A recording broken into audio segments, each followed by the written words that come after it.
Corporate Responsibility and Operational Sustainability for EYGDS. Thank you so much for joining us here, and I also see many familiar faces, so thank you again for joining us.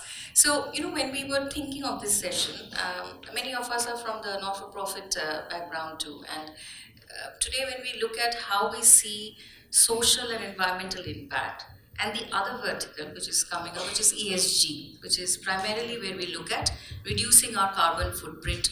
Many of us has a net zero carbon footprint goal, which we hope to reach by FY25. It's called a decarbonization goal, which means that how does your operation not add to the carbon emission, and how do you, as a part of your actions and activities, don't really or consciously reduce your carbon emission. So what we thought was, because many of us organizations at this stage, not-for-profits primarily, while we do a lot of work on ground, whether it's in agriculture, livelihood, students, engagement in education and skilling, and many other activities, we often don't probably think about, is our activity leading to emission?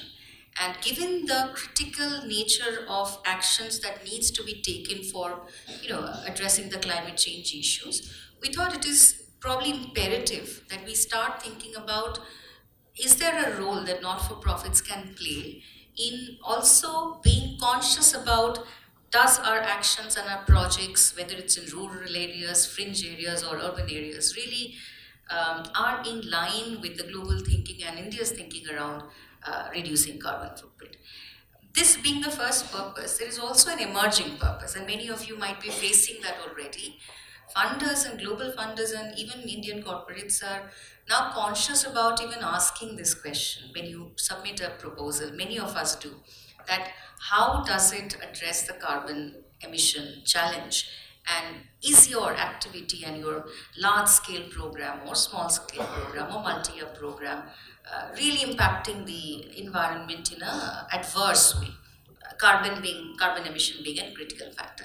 So we thought we'll take this opportunity to share with you some of our learnings as EY. Our climate change practice is, of course, as you know, advises businesses and clients all over the world around how they can have an ESG process, and of course, most importantly, go for decarbonization of their operations. So we thought we'll bring in some of those learnings to sort of share how is it done, what are the most important significant elements to keep in mind, and how can you be a little more conscious and aware about how your actions results in activities. We do hope to follow this up with more deep dive actions, workshops for not-for-profits who can join us to learn more, but this is an introductory sessions.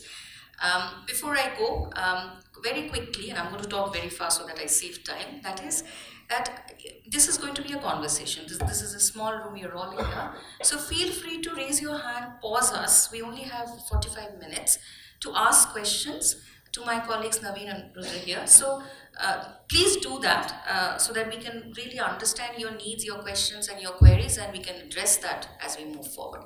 Thank you very much. Back over to you, Naveen. Thanks, Rumi, for setting the context. Hi, everyone. Myself, Naveen Agrawal. I am a senior manager in the climate change sustainability team. Today, I'm assisted with my colleague Robert Banerjee, who is the manager in the team. As Rumi mentioned, we are working with the Indian corporates, global corporates, financial institutions, governments, helping them on the decarbonization strategy, which is more around setting the baseline and then setting them on a journey of a decarbonization as well. So I thank you all for joining today's session. So with that, let me first start with the discussion. I know you must have all heard about climate change, increasing heat temperatures, flooding, and the adversities that you're seeing in the Indian market and the global market as well. So you might have heard about the term of greenhouse gas effect or global warming, right? So what is this global warming about? Why it is occurring? What is leading to this global warming? And I'm unfortunately about to say that it is because of us only, the human actions. As you can see, the terminology which we call it as anthropogenic emissions. So this is more around the industrialization, use of fossil fuels like say petrol, diesel, etc., cutting the trees and eroding the land base, etc. These are leading to the climate change impact, because of which you can see the adversities not just in India, overall the globe as well. And this, as you can see, has a large impact on the world economy. As you can see, there is some research done that 7.9 trillion is the combined impact on the industry and the world GDP as well, if we don't act in time to control the climate change as well. So while we talk about the climate change, how do we start? Where do we start, right? So the first important basis is to understand your sources of emissions as well.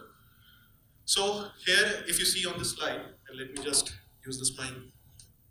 So not going into the technicalities right now. So if you see on this slide, we have listed on various sources of emissions. So like say, what would be the possible sources of emission? It can be your use of energy, the power that you use, vehicles, the transportation that you use, working with your supply chain. So if you are transporting any product, purchasing any product from your supply chain vendors as well, that can lead to your emissions. The employee commute that you are having as well, that can also possibly lead to your emissions. So they are very varied nature of emission sources that contribute to the overall carbon footprint that you may have in the market.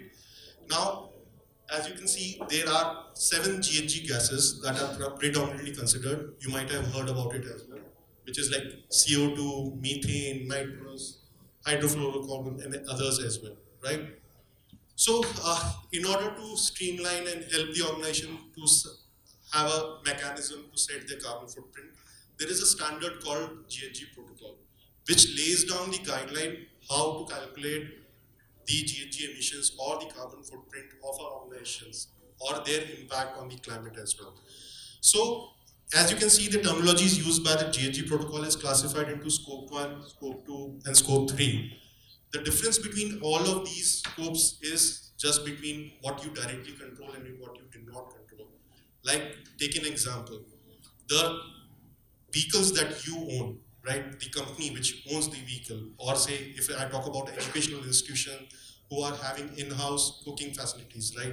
So these are the equipments that they own directly, right? So that is the scope 1 because you have the direct control, and that is the first foremost layer by which you can reduce your emissions as well. And that's why it is called as the direct emissions. The second is scope 2, which is your indirect emissions. This is more associated to the power, heating, cooling that you purchase from the vendors as well. This is called indirect, and why this is specific to scope 2, because still you have some part of control, because like say electricity that you are purchasing from, like in India, we know most of the electricity that we get is from the coal-fired power plant. But at the same time, corporates have option to switch to renewable power purchase agreement as well, right? So this can be the scope 2, which helps you to reduce the emissions. So that's why you see scope 1 and scope 2, if someone has to start their decarbonization journey, these are the prime focus areas to first cater to. Then coming on to the scope 3, which is your supply chain, be it upstream or downstream. Taking an example, you might be operating in some lease spaces, right? So those are the lease spaces for which you do not have much control. The landlord has the control, right? So that's why it is in scope 3 that you have to work with your landlords or identify different buildings where it is more sustainable as well, right? So these are the specific classifications which the GHG accounting standard have done. Now, if I talk about in context of NGOs or NGOs operating in agriculture sector or educational institution, for, for most of these organizations, I think the emission sources would be your transportation, your energy consumption, your water consumption. These would be the primary sources of emission. Now, if I look at a lens of more granular level detail, for say agriculture, the NGO industries operating in agriculture, right? You would be working for farming, right? So in the farming, you would be having the livestock management, right? You would be having the fertilizers, right? So these are the possible sources which are contributing to either the methane gas or nitrogen oxide, right? So if someone has to start off to decarbonize, they have to first understand what is their possible source of emission. So here, like I gave an example, your livestock, your fertilizer use, right? In case of agriculture, there is often a case that we see there's a crop rotation, or we convert forest into agricultural land as well, the water use, which leads to your water pollution because of the excessive fertilizer uses as well. So these are some of the examples which leads to your impact on the climate and overall biodiversity as well, right? And if you need to start off, first understand where you are operating, what are the possible sources of emission, and then works toward the reduction strategies. So example can be, if I talk about your transportation using electrical vehicles, public transport. If I talk about water, right, working with water irrigation system, effective irrigation system, right, these can be the possible sources to reduce your emissions associated with that. Now, if I talk about educational institutions, so educational institutions, what they can do to reduce their emissions, because I think the sources of emissions typically remain same in terms of like your transportation, fuel consumption, energy. They can opt for LED LEED certification. So just for the background, LEED certification is how you design your building so that it is energy efficient. Because like say we have heaters, ACs installed in our premises. So if you design building effectively, there will be minimal usage of ACs, heaters as well, and thus limiting impact on the climate. So I'll just pause here in case you have any questions on this.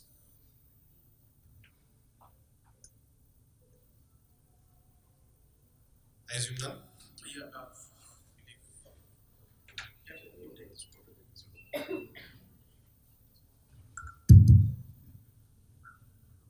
So not a question on this specifically, but in terms of, there's a good understanding of what GHG emissions are, how to sort of follow the GHG protocol, calculate my scope 1, scope 2, scope 3. The trouble actually comes, and I'm sure most NGOs would agree because there is top-down pressure coming from corporates, is in how to actually address this, right? Because capacity building for NGOs is already heavily limited, right? The funds that are coming in from CSR donors aren't sort of going towards this.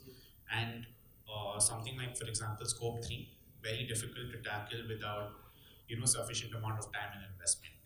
Right, so how does an NGO practically go about calculating this? I mean, the yarn can stay in the air. Yeah. So may I get your good name, please? Karan. Karan. Okay. So I understand, and technically, yes, it is a intensive exercise, and even the Indian corporates are still learning and starting this journey as well. So yeah, there are certain publicly available documents like the GHG protocol you might have read as well. It gives certain calculators, predefined calculators, which you can use, right? So if you want to calculate your carbon footprint, there are some sophisticated method, like you actually install sensors at your sites to determine the carbon footprint. Rather than going with that approach, you can just do a proxy calculation based on the emission factors, the publicly available data. So just for broader audience, emission factors is just what it converts your fuel consumption into equivalent CO2. So if you are consuming, like say 10 liters of petrol, how much it leads to CO2 emissions, right? So these are the emission factors. So there are publicly available databases which provide you this information. GHG protocol has those calculators available as well, which the organization can start using it, and with the data that you have in the house and basis the emission factors, you can calculate it. I know scope 3 is still typical because most of the corporates, they start with scope 1 and 2, not scope 3. So I think taking baby steps at a time, starting with scope 1 and 2, and then moving to scope 3. Just I would like to add a point. So I think a pertinent point is to understand for an NGO, if you're requesting for funding to a corporate entity, what are the sources of emissions that are within the control of the NGO. So that's where identifying the sources is really helpful. So for example, if it's say an NGO which is working with say farming cooperatives, for example, so they would be directly responsible for fertilizers, which in effect would come to the scope 3 of the company, right? So I think the first step would be to really understand what are the emission sources the NGO is directly responsible, and how that source is sort of impacting the company. And then probably the calculation part comes in, and that is where probably the NGO can directly say that, hey, look, this is how I can help reduce your footprint, your scope 3 footprint, and exactly this category of scope 3 emission I can reduce. I don't know whether that helps elaborate the point. May I follow up? Okay, so just very quickly, right? You said scope 1, scope 2 is where an NGO should ideally start, because scope 3 is something even corporates look at later. But just, I mean, practically speaking again, right, when you look at direct and indirect emissions for an NGO, they're very minimal, right? The majority of their work is actually happening on field, with a large bunch of beneficiaries, unless we're talking about things like educational institutions, where then it becomes simple, right? But when we're talking about something like agri, right, or we're talking about upskilling, right, things that are very specific, have large on-ground impact across 200, 300 locations, right? It's fine. I can easily pull out a DEFRA or IPCC or GHG calculator, right? But where am I going to get the data from, right? Data collection is the real challenge for an NGO. NGOs aren't being able to give you enough data to put out your MCA CSR2 report. Where are they going to start calculating scope 3 emissions? So just giving one example of our corporate that we did. So that corporate had 1,500 offices across 15 different countries, right? And it was a mammoth. Corporates are very different, but still they had that scale, and for them also it was difficult to get the data as well. So what we did, started off with 10 sites only, 10 sites, which are replica example of the other sites as well. And based on those 10 sites, we just extrapolated on the others as well. Assumptions, yeah. You need to start somewhere, right? So maybe first year you don't focus on the precision. You start somewhere, and then over time you mature in your journey as well. Yeah, I'm Raj from Tamil Nadu. We have started work with the paddy and animal husbandry. So we have started that work because in the South Asian countries, paddy is carbon emissions is high. So paddy we started dry and wet and sustainable agriculture instead of chemical fertilizers. Yes. These are the already sustainable things that you're adopting. Yes, yes, we have started the projects. 1 lakh acres. Oh, great. Thank you.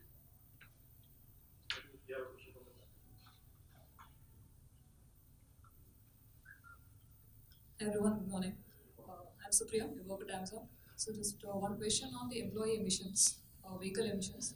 So for example, okay, if I switch to electric vehicle, but still the source of that, I mean, it's still purchased, powered by the coal energy, right, the thermal energy, etc. So can we call it, I mean, it's not under our control. Should we call it scope 3, even if we have switched to EVs? That's one. And if a company has taken, say, contractual services of cabs, so again, that's also powered indirectly by the coal energy. So, I mean, is there any way around for this? How do we account? I know it's scope 3. The second option is scope 3. But yeah, for the first one, now, what is your opinion? What should we cover? So if you talk about EV vehicles, and if you're also looking at the power consumption, that might be a double counting as well, right? So think of it, EV, what is the source that is being used that in the EV vehicle? If EV vehicle is powered by the electricity, there is electricity associated grid emission factors. So suppose if I'm calculating employee commute for the EV vehicles, there would be India specific grid emission factors that can lead and help you identify. So each country has its own grid emission factors. Like in India, we are having coal-based majorly. If you compare it with Canada, which is more renewable-based, right? So their grid emission factors would be lower than India, and those factors you can use to calculate electric vehicle associated emissions for your employee commute. So it's like an average. Average, right? And talking about the leasing, the lease part of it, the contract vehicles that you have hired, that depends on the payment terms as well, right? Whether it would qualify under scope 1 or scope 3 as well. Because if I am making the payment based on the fuel or kilometers travel, it may qualify under scope 1 as well. But if I do not have any control on the payment mechanism, and if I'm not paying directly to the fuel outlet, right, it would qualify under scope 3. And again, the same rule will apply if it is a electric vehicle. You can ask your vendor to shift from a fuel intensive to electric vehicle as well. That can reduce your scope 3, but still there would be associated emission because of the Indian grids. That is there. Can you have the mic, please?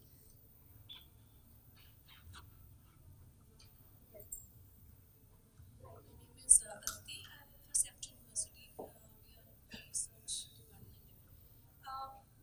Is there a way to, on the topic of emission factors, grid emission factors, is there a way to sort of localize this? So taking the grid emission factors for India, India is very vast and the sources of energy are also very varied. We are trying to calculate emissions for a small city government in Maharashtra, and we realized that a lot of that area has a lot of hydropower generation. So is there a way to localize that and get a more realistic view? So I agree, India market in terms of the data availability is not so mature as compared to if you see US EPA, DEFRA, etc., wherein you can get country and state level as well, emission factors as well. If I had been at your place, considering the data is not available, right, and you want to go to the grassroots level, maybe you can look at the India grid composition, like say 80% coal and 20% hydro, and based on that you can derive the emission factor for the India. And similarly, you can see the composition for Maharashtra as well. What is the composition between power generation? 60% hydro, 20% coal, and balance. And Then derive take the. the ratio. That's Yep. what we've done, but we were trying to validate whether it is right. Yeah, I know. Yeah, sorry for cutting in, but yeah, I think Bureau of Energy Efficiency does have a methodology related to the energy efficiency of power plants for different types of power plants. That might be helpful, but I think that's really complex. That's Yes, really complex. because it's a grid. We don't know whether in our district if there's a power plant that exact energy is Yeah, coming. and also I think you need a number of parameters related to that. So it is there, but it's significantly complex. And it will add to the complexity if the renewable companies are also supplying to the same grid. Thank you. Okay, let's move on. So, Zulok, do you want to cover this? Yeah, thanks. So I think in terms of the different types of emissions that has been covered, a very important point is to define the boundary, because that determines what what type of emissions can be considered as scope 1, scope 2 and scope 3. So here what we have tried to do is give an example of an agriculture based company, and within that sort of pick out areas where potentially NGOs who are working with farming cooperatives can also have certain sources of emissions. So when we talk about scope 1 emission for an agri-based company, that company, if it is in the business of producing farming equipment, that becomes the production of the farming equipment becomes one. If it is in the business of supplying pumps, so irrigation, but the production of the pumping equipment becomes a part of their scope 1 emissions. If we take a look at the scope 3 emission for any agri-based company, so if you are taking, for example, the example of a farming equipment, so there are certain raw materials which are procured. So there is emissions related to extraction of materials and transportation of those materials. So purchased goods and services becomes a scope 3 for that particular company. There are also the production equipment which are there that can also be part of the scope 3 for the company.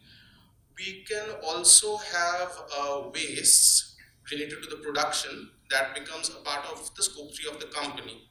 Now, if we shift the focus slightly towards an NGO which is working with the agricultural sector stakeholders, like a farming cooperative, for example, for them as well, waste management can turn out to be scope 1 emissions. Why?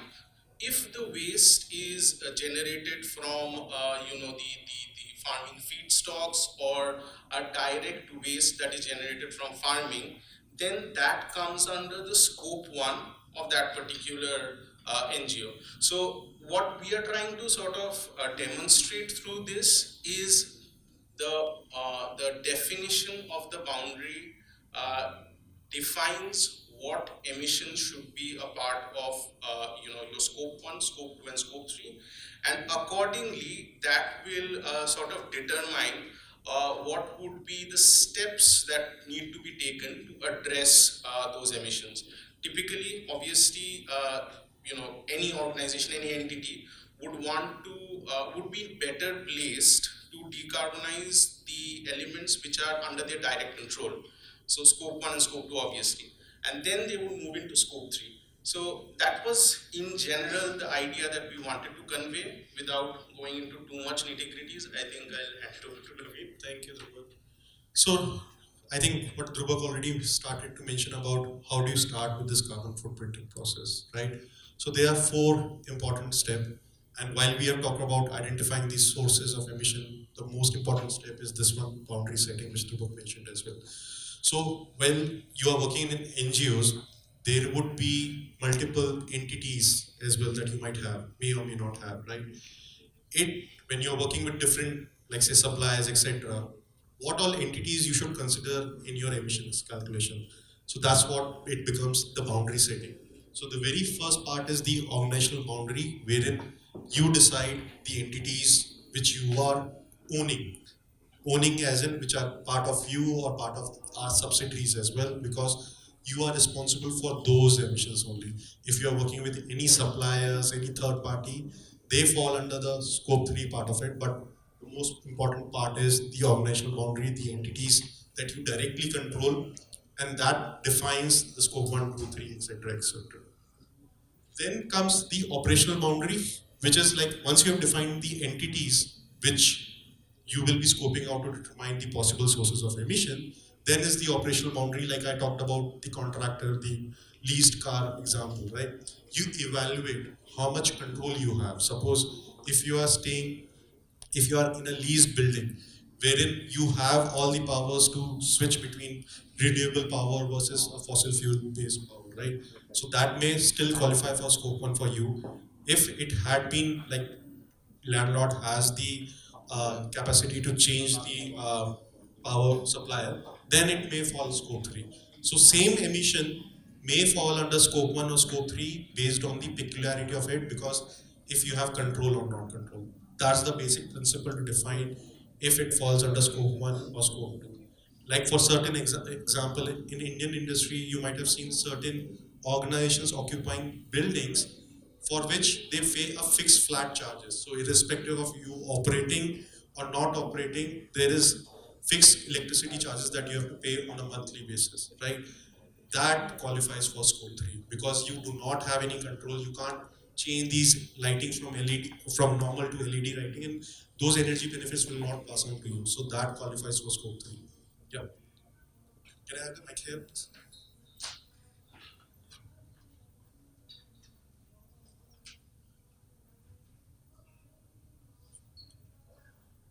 This is Moina. Can you speak? Hello. Yeah. So my name is Moina. So since I'm mentioning right now about leasing of companies and all, so I just wanted to understand, like, say a company A has leased out company B's property for their manufacturing purposes. So who is to be held accountable for the emissions that are going? Because if it's like scope 1 and scope 3, it's different for the ones like who are directly operating. It goes to be a scope 1 for them, and goes to be a scope 3 for the ones who are the ones whose property has been leased out. So Are these company A and B related, or no, they are different companies. so for if it company A has leased out, then for company A it will be the downstream leased asset because they have leased, and that will be part of the scope 3, right? And anything that is operating out of those premise by company B, it will be scope 1, except the energy related stuff, because the energy related stuff will be classified under scope 2 for those companies. So there might be chances now there is duplicity of emissions like that is considered in terms of the operations that are being held. Yeah, so that's why if you see scope 3 of company A will be scope 1 and 2 of company B. So if say if an agency is supposed to go ahead with the reporting of the emissions that are being done by at that particular unit, so they would obviously would it be mentioned as like company A's emissions, company B's emissions in terms of that? So it depends on for which company you are reporting. It's not on the unit level. So suppose if you are reporting for company B, that defines the organizational boundary, right? If you are reporting for company B, then automatically it will qualify under scope 1 and 2. If you are reporting for company A, then it will qualify under scope 3 because you are looking at a reporting company lens, not at the unit level. Yeah, and I think there was one other point that Naveen mentioned, which is also very of importance, is are the two companies related?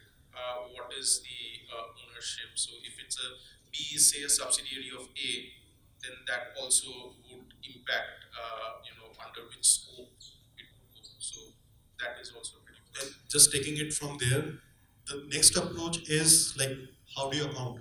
if you have a related entity, if you take account 100% of those emissions, 50%, 60%, how do you decide that? So suppose if you adopt an operational control, this is as per the GHG protocol, you take 100% of those emissions irrespective of your ownership. Other alternative can be if say I have an equity stake in a particular company which I own 70% only, right, and 30% is owned by someone else. Then if I adopt equity share approach, then I will account only 70% of the associated emissions of that building, and 30% will be accounted by someone.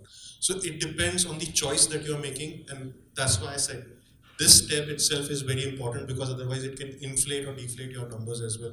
And that's why this stress is important of organizational boundary, operational boundary, and the approach that you choose. Okay. Then I think we have talked about the scope 1, 2, 3 in much detail as well. After once we have identified the various possible sources, classified them into scope 1, 2, 3, and then comes the difficult part, which I think most of the organizations and NGOs are struggling in terms of the data collection. So data collections is like say electricity consumption, fuel consumption, DG genset fuel consumption, etc., etc. So these are difficulties, right? Maybe you can start with the actual data, actual bills that you have from your organization, or there are certain proxy calculations as well. Like say, for like say vehicle related emissions, you can say that okay, if this is a type of a vehicle, if I run like say 10,000 kilometers, what is the amount of fuel consumed? There are certain metrics and proxy examples available on the internet as well.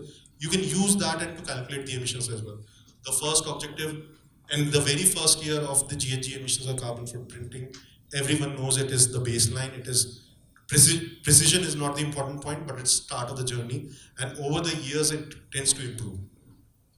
Next is the selection of the emission factors. So here the emission factors can vary and differ as well. Like to give an example, and simple example which all you can relate to, fuel. So if you're consuming fuel, you can just rightly have every 1 liter of fuel, what will be the associated CO2 emission.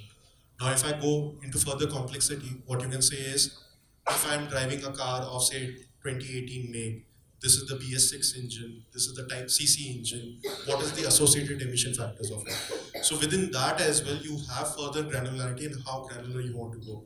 Typically, organizations who are at the start of the journey use the simplistic emissions, like say 10 kgs of fuel I've used, what is the associated emission factor? But if you want to go down to the most precision and accurate method, you can identify the vehicle type, make, etc., and then determine the choice of emission factors and associated numbers. Numbers will improve, and obviously the investors who are looking at the calculation and the methodology will have more comfort that yes, you have gone to the more granular details as well to calculate the emissions. Lastly is just if you have the data, you have the quantity, you have the emission factors, you calculate. Now I said that while I gave an example of activity multiplied by emission factor, there are certain direct method as well, because whatever I mentioned right now is proxy method and the most 90-95% organizations adopt to it. But if we talk about more complex organizations which like are engaged in gas, power, etc., they have site specific method, as in they have sensors. So if you talk about IOCL, etc., they have pipelines, right? How can you determine what is the leakage? Either they can do a proxy or they have some leakage sensors installed in those pipelines to determine what is the leakage, and basis that they can calculate as well. So it depends on the choice and how far you want to go, and basis that I think the GHG protocol and the varied literature papers have defined that yes, there is a mean that you can start with it. Don't just stop and think it is difficult. Any questions? Yep.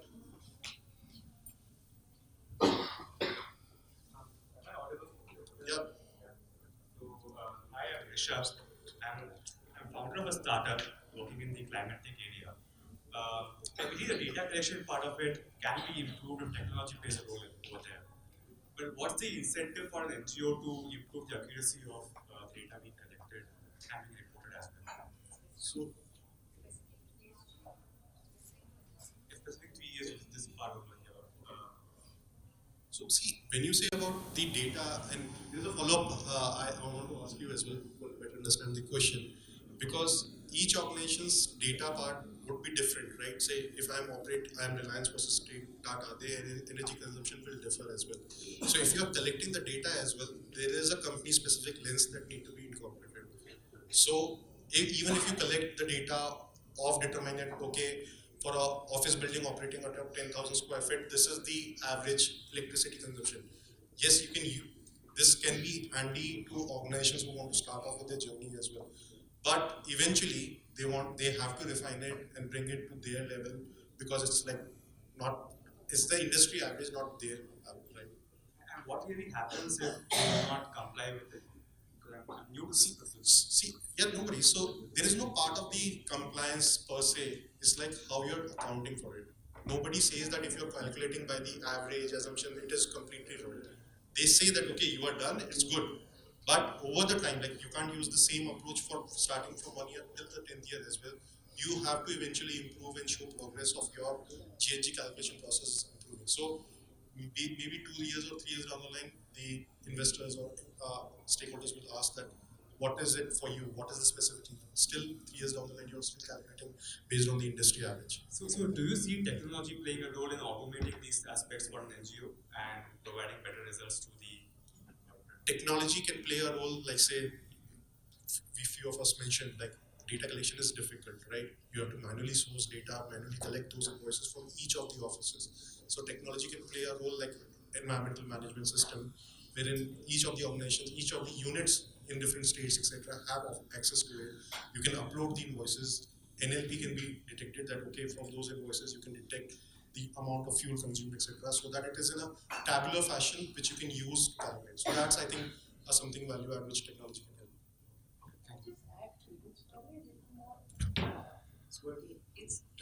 Thank you, Naveen. So it's probably a little ahead of what you are seeing out here. But just to break that question into two parts, that who's watching? At this point of time, as we all know, nobody's watching not-for-profits and their data mandates, right? The 2% law simply says best practice, good practice. What provides you an edge as a not-for-profit is if you do incorporate some of this, because most of the larger organizations do want to see a USP in your proposal, right? So if you're able to even say, by the way, in addition to this, I'm also mapping and tracking and I'm aware of some of this, it adds an edge to your proposal. That's all. In terms of quality of data, look, 10 years back, if somebody says SROI, I said, beautiful. But will you do it? Will you add it? No, none of us would add it because it does take an effort to do it. But going forward, just like everything else, data analysis, how do we collect data, what is the trace that we leave behind, what is the evidencing we do for any impact data that we communicate, that is becoming more and more important. So this is to say, well, sanctity of data is important, but there is also some, like Naveen and the team was saying, that there are some, what do you say, averaging that we are doing at this stage, right? But this is a start, because these questions are coming up, and if you are conscious of these questions and add some of these components, if you are in your conversations with partners, then it adds value to say that, look, we are aware, we are figuring it out. It's very complex. As an organization, we started a journey 3 years back. We are 40% compliant carbon emission, but we have to go to 90% decarbonization, which is a very long journey, 2030 plus, right? So in that context, primarily is to understand what it involves, and there is always a good starting point. You cannot do the entire lot. You're just going to start thinking of some of these elements primarily. Yep. Just checking time. How much time do we have? Okay, I think I talked about the emission factors and why a specific slide is there on the choice of emission factor, because it is important and that may affect the calculation, the precision as well. So like I said, few decision points in order to decide the emission factor is recency. Every year the emission factors are updated, every year, semi-annually, etc. So you need to consider recency when selecting the emission factors. Location, like we talked about, when you're operating in India, obviously you will choose India emission factor versus a US or UK as well. Publicly available, I think while we have IEA and other emission factors which are very complex and paid subscription, but there are several databases which provide publicly available data as well. Units, so this is important because like say you might be having some consumption in kg, liters, etc., while the other emission factor that is available in the databases may be something other as well. So that requires a unit conversion. So you need to be cognizant of that fact as well. The units available of your activity data and the emission factors as well. Mode of combustion, like I said, 1200 cc, 100 cc, etc. That will differ the emission factors as well, and that is the granularity precision. And is the customer emission factor. So not so relevant for the NGOs, but like say corporates who are operating and they have their site-specific sensors, they can have their customer emission factors as well, because their emission factor might be lower than the industry average as well. Now, if we talk about when we report GHG emissions carbon footprint, it is CO2e. The E stands for equivalent. And equivalent means we are converting all those 7 GHG gases that we have into CO2 equivalent. So there has to be mechanism to convert into it. So this is a sample reference. Like normally in industry we use 100-year reference. If I talk about a simple example, methane in short term is more harmful than the carbon dioxide. But if you look at long term, carbon dioxide is more impactful. And that's why you see a stress and word that we are using carbon dioxide. We're not talking about methane, but in short term, methane is more important. So these are the conversion factors that, okay, whatever is the associated emissions with CO2, methane, etc., you can use this rating scales to convert into CO2 equivalent. Cool.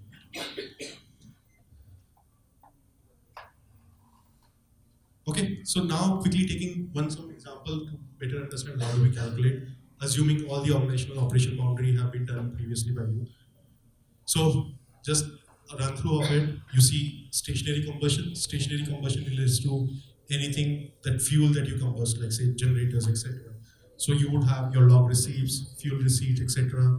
The type of fuel type, amount of fuel consumption, purchase, etc. These can be some sample example. For mobile combustion, the data sources that you can refer is technical data sheet of the vehicle, trip receipt, fuel purchase receipt, odometer readings, etc. These are the sample examples which you can source these data from if you want to refer the actual one. Process, I don't think it is relevant for the NGOs. And then the fugitive is most around the ACs that we have installed in our premises. Those leads to ACs and even the fire extinguisher as well. They might lead to the fugitive associated emissions. Okay, so once you have the activity data, like say right now I have an example of a boiler which consumes 45,000 metric cube of the natural gas. Then you identify the emission factors. This is one example from the EPA, wherein we have seen that, okay, for the natural gas, what is the emission factor associated with it? Now, if you see, right now the unit is metric cube. However, the emission factor that I have is kg, gram, etc. So there will be, and if you see, there are different emission factor for CO2, CH4, and NTO. So here we will be using the GWP to convert into CO2 equivalent, and also unit conversion is important. So that's why here you see, first step is to convert into a common nomenclature, which is the conversion factor. Look at the type of GHG gases, and then convert it and calculate the emissions. So here you see, you have the activity data. This was the conversion factor to convert it to equivalent SCF, which is associated with the emission factor that we had. These are the emission factors. We converted, multiplied, and got the emission factor in equivalent CO2, CH4, etc. And then have the GWP to convert into associated emissions. Next is, I think, just taking 5 minutes more on the scope 2. Right? So far we have talked about scope 1, which is stationary, and others as well. In terms of scope 2, we have location-based and market-based. So far you would have understood that scope 2, we need to report only electricity-based emission. If you are sourcing power from grid, there is no brainer. You just do location-based reporting.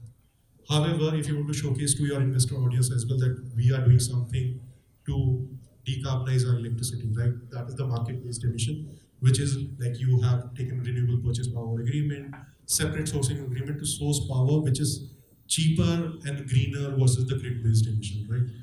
As per the GHG protocol, companies need to mandatorily report location-based and market-based, even if you're not doing anything on the PPA side of it.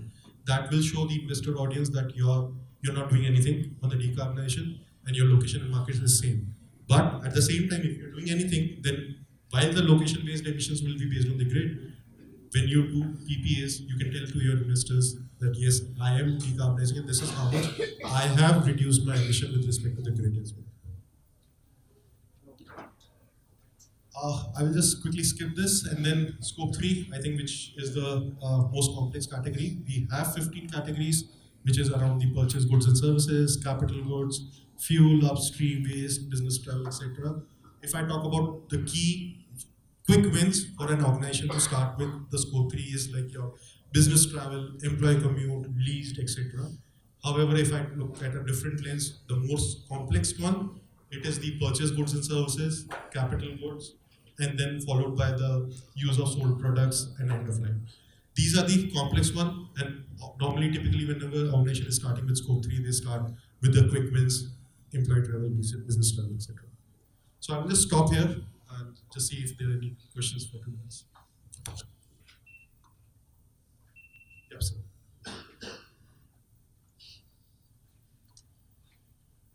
Hi, myself Dr. Hemant from Maharashtra.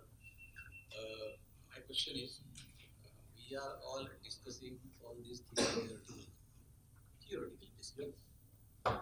We need to evaluate all these things in numerical form. Means what to say is, if the carbon emission increases by X plus plus, then what could be the ecological damages Y plus plus?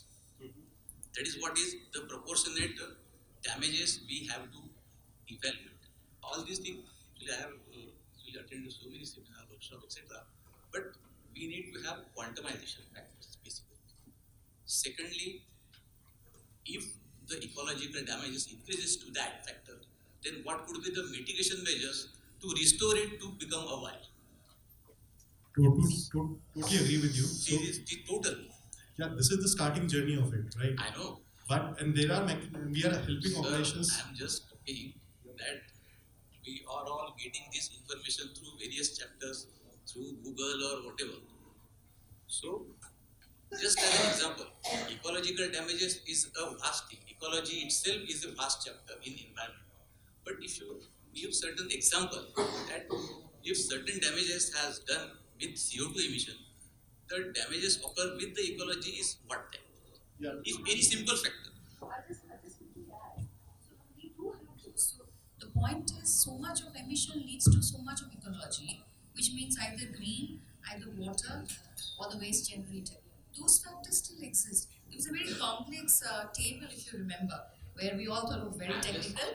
So those data already exist to say that if there is a land degradation of 100 acres, what kind of ecological damage, direct and indirect, it leads to. So I think the starting point is to say, look, there are data that tells us that if you reduce this much of water usage, you're going to save this much of overall global water supply, which in turns gives potable water, if it connects the dots in between, to so many people. Right? So the interconnectedness is already built and the data exists to say itna hoga to itna hai. Itna hoga to itna. Just I wanted to give that example to that. Got it. So all we are saying is, Because all these things we learn. We have already learned this. you have, but you have not practiced it. Yeah. The I'm a member of the Indian Green Building Council Ah. and see what happened that we always have the gold rating certification, silver rating certification like that. But I think that some NGOs of course are working for this, but there should be some NGOs who should work for the make the any compulsion for the construction of the green building approach, because government has not regularized the things that and it is not made mandatory and compulsory to go for the green building. We agree with you. We have enough troubles getting leads building. Yeah. Because if you achieve that, I agree. it is a truly mitigation We measure. agree. As far There as is the definitely a very consumption strong need like for that. advocacy in a lot of those areas. I know. Yeah. It's a vast field, but some has to begin from some We agree with you completely. There is no doubt or debate on that at all. Thank you. Okay, with that we end the session for today. Thanks. Thank you very much.